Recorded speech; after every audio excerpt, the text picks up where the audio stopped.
আজকে আমরা HSC physics প্রথম পত্রের একটা শর্টকাট ফর্মুলা দেখব।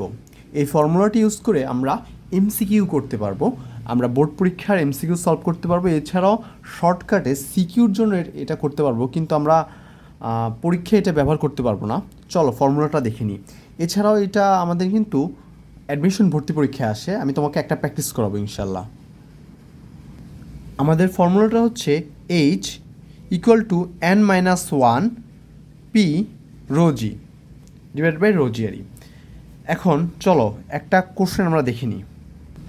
দেখো এই কোশ্চেনটা এখানে বলছে কোনো একটি হ্রদের তলদেশ থেকে একটি বায়ুর বুদবুদ পানির উপরিপৃষ্ঠে আসে এবং এর আয়তন দ্বিগুণ হয়।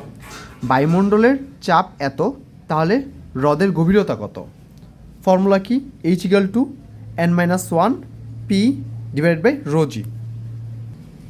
সূত্র অনুযায়ী যদি আমরা মানটা বসাই তাহলে কিন্তু আমাদের এরকম আসে।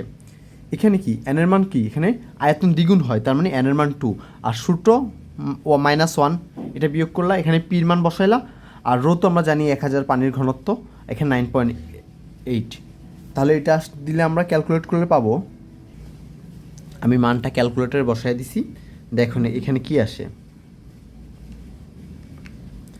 10.3।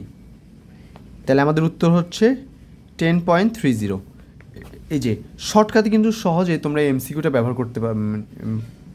ব্যবহার করে অঙ্কের উত্তর বের করতে পারবা।